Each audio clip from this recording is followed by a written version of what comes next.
In a darkened theater, visual images from Hollywood flicker before our eyes. But take away the sounds that accompany those moving images,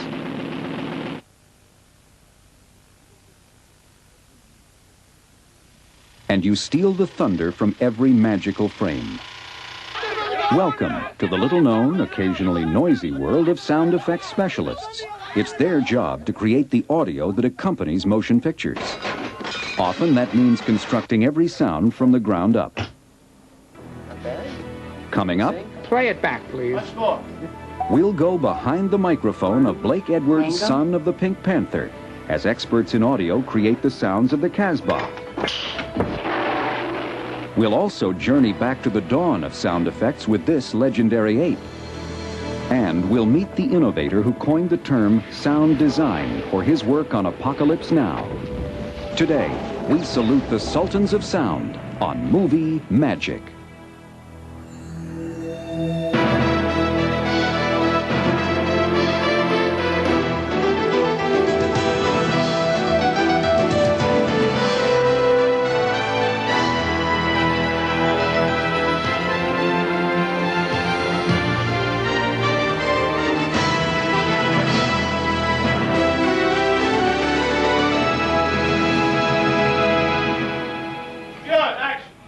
Shooting is winding down on the set of Son of the Pink Panther.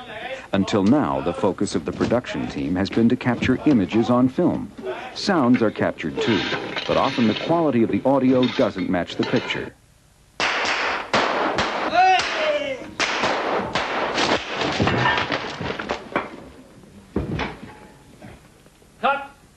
As literally thousands of feet of film are edited into their final scenes, the immense challenge of refining, replacing, and often creating the soundtracks fall on the shoulders of the sound design team. We've become known as the fixing it in post people. We can redo the dialogue, we can do the effects, we can do almost anything. What your job basically is to make it all seem like it's all really happening at that time.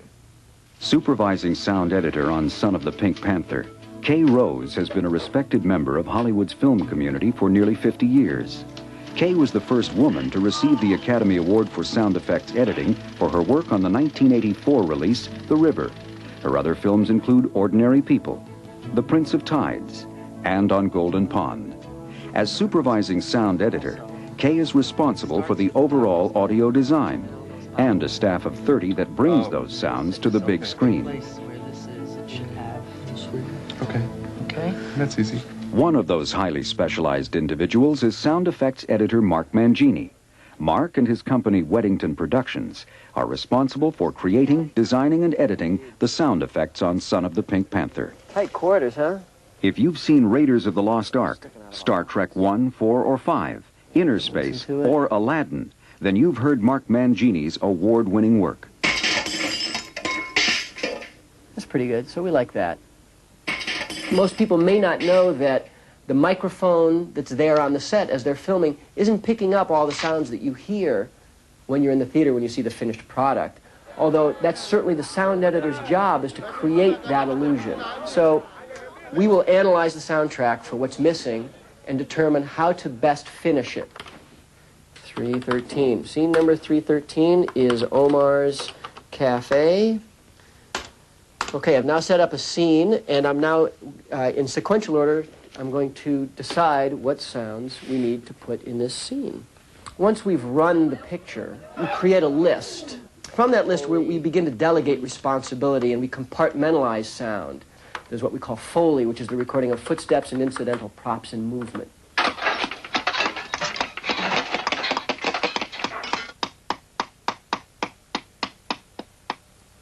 ADR and Walla, which is the re-recording of dialogue and group ambiences, if you will, or crowd sounds specific to the picture that we don't have.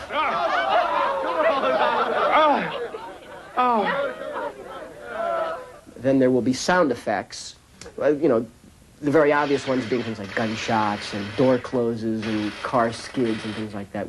Those sounds always need to be augmented. I do the waiter. I could do them both, really. Because the other guy's just going... Dialogue is the basis of any film.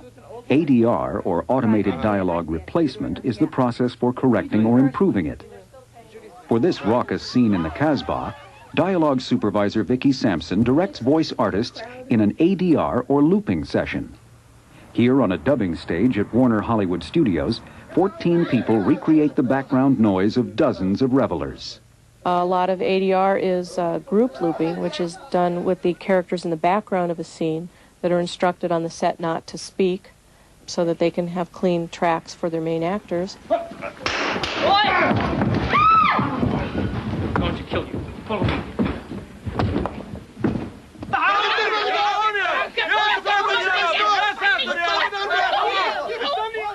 Here, Vicki is using group ADR to add authenticity to exotic locales.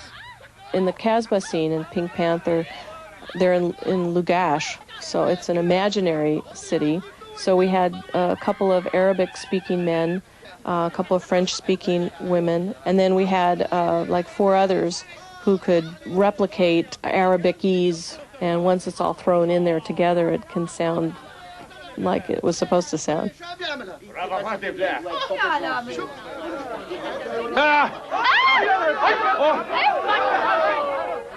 ADR is also frequently used for individual dialogue replacement. It's not uncommon to re-record every word a character says. Dark women with blue eyes and full red lips, who smell like night blooming jasmine and taste like a warm mango.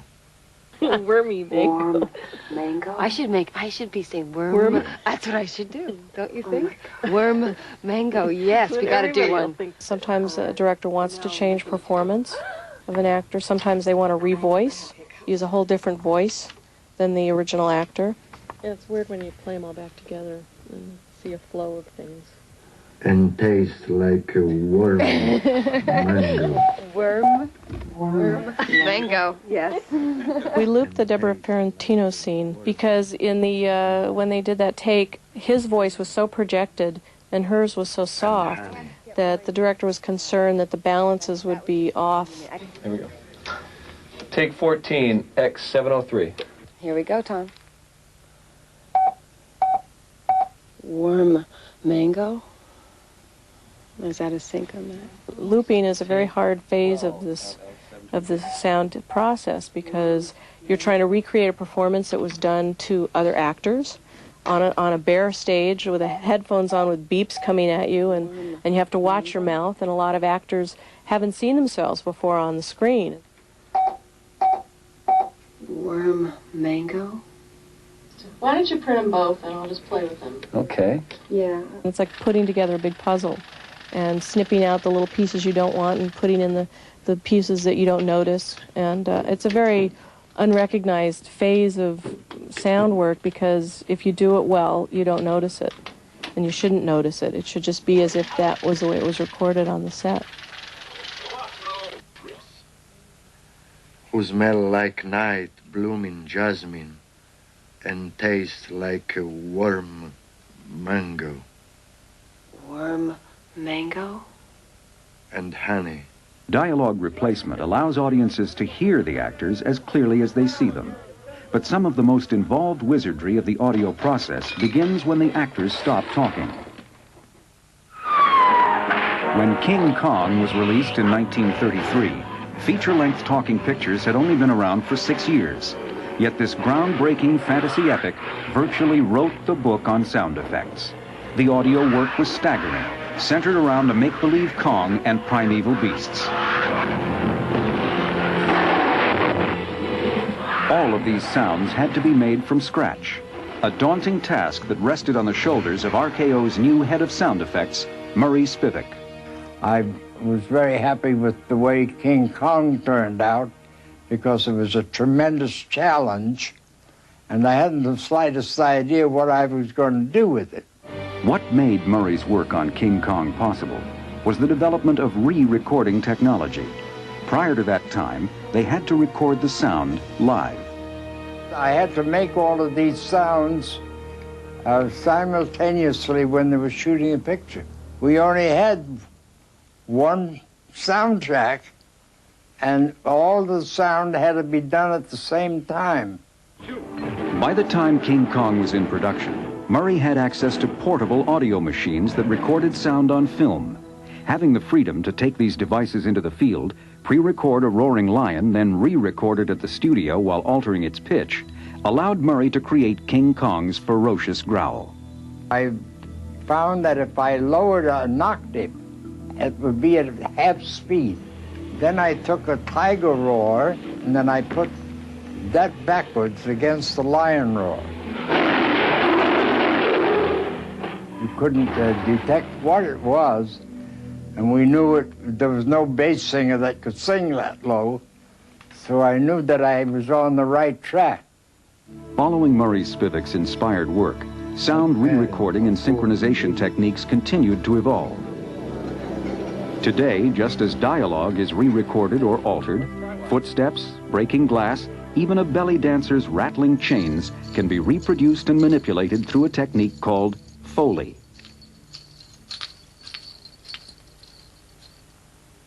A Foley stage is a recording studio outfitted specifically to record hundreds of movie sounds in a controlled environment with close-up microphones. Even if a noise recorded on the set is adequate, it can usually be improved. It started out with mainly replacing footsteps or adding a few specific props here and there, maybe a crash or something like that. Now, like, you virtually replace or re-record nearly every single sound in the movie. We'll sweeten the table crashes there on Channel 15. Foley supervisor Chris Flick collaborates with Foley artists Ellen Hewer and Kevin Bartnoff to come up with more than 24 different sounds for the Casbah scene alone. Why don't you stay with the cloth that he'll put around the guy's neck, okay, and I'll stay with his hood. It's a lot easier to record it on the Foley stage because the Foley artists or Foley walkers can actually perform the prop movements right along with the actor or actress on the screen.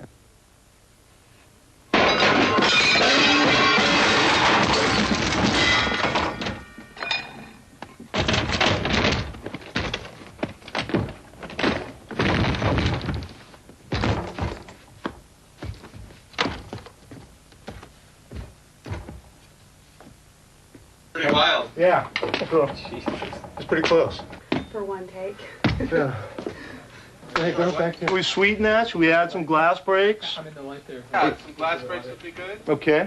Some of the things we specifically wanted to highlight were the sort of the domino effect of Clouseau Jr. cascading into everybody at the bar and all the tumbling and body falls. All of the plates that were on the tables and all the drinks and all the different sounds that could be created that way that would help the humor of the scene. I mean, the scene is funny to begin with. It has that sort of slapstick, broad humor. And then the sound effects can really enhance it by punching up certain impacts and highlights of that.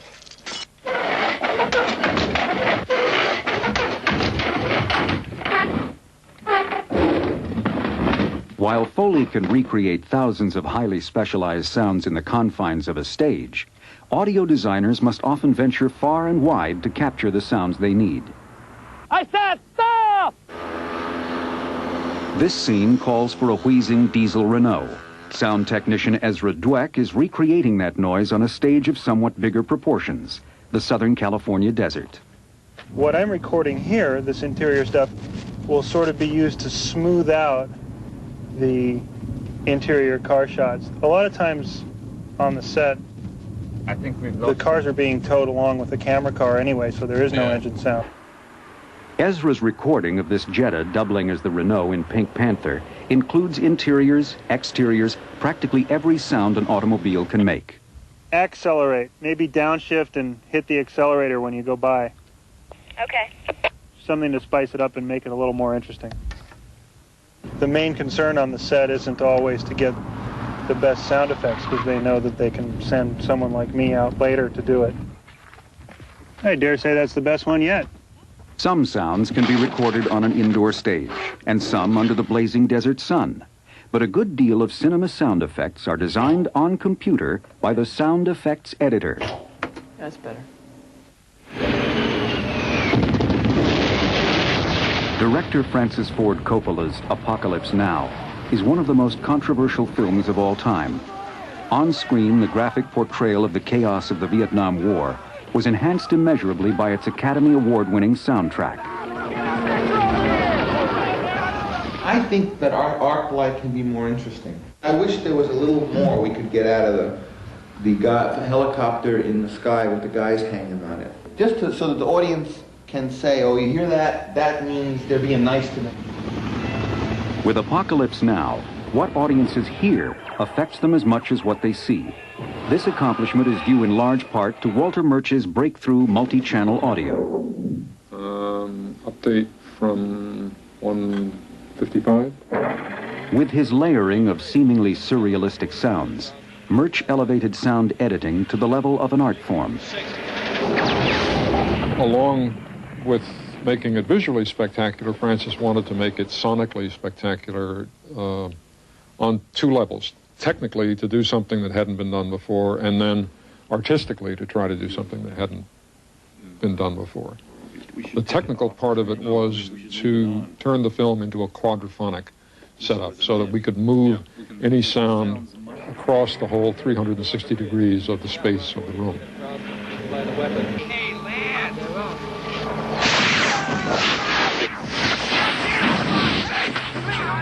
Artistically, we wanted to do a soundtrack that was in keeping with the sound of the war. Coppola's concern for realism inspired him to ship the patrol boat used in filming from the Philippines to his California ranch for a Foley session. Okay, now. Okay. Close them both. Okay.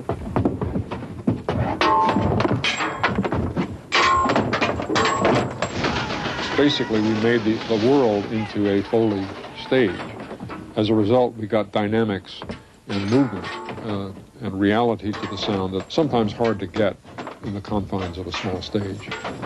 Walter's experience on Apocalypse Now inspired him to coin the term sound designer to describe his role on the film.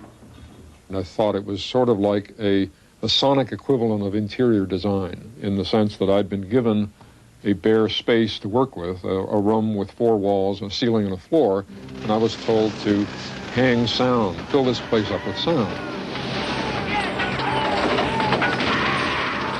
The audio advances of Walter Murch and his contemporaries in the 70s have been furthered by modern use of digital technology. Computers aid in quicker, easier, and more complex manipulation of sound effects. Let's go to the first sound for the nose, which... At this point in The Son of the Pink Panther, that which can't be spoken by an actor or recorded on a Foley stage must be created by Mark Mangini.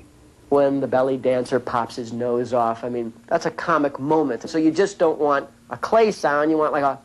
or, you know, some pop, comic, cartoony-like sound, so we'll have to create that. What I pulled was 1356-56, which is some sort of burbly, liquidy face flatulation. That's the one. In electronic media, like a digital workstation, you have that sound, but now you have other tools online in the editing system that will allow you to slow it down, speed it up, play it backwards, manipulate the sound to more accurately complement a picture. Okay, well, that's good. They have some choices. What? With all of the necessary sound elements placed into the show, the last step is the final mix. This task falls to supervising sound editor Kay Rose and her 3 re-recording mixers. Hundreds of elements are mixed down into 3 elements: music, effects, and dialogue. And then they are balanced one against the other to make a track that's played in the theater. Yeah, I think we can get far better balances than what we've had before. Yeah, okay. And make it more exciting, because that's the thing that carries. We won't erase anything though. We can just manufacture a new crowd. As long as we can make it. We'll make it better. Better than it is. Yeah. Right. We'll make it better. By carefully combining thousands of different sounds, Kay and her team take an essentially soundless piece of film and create a seamless movie. This is the Casbah scene, as it was first recorded on location. And action! Now adding in group ADR. Oh. Foley. Effects. With the addition of the musical score, the audio work is complete.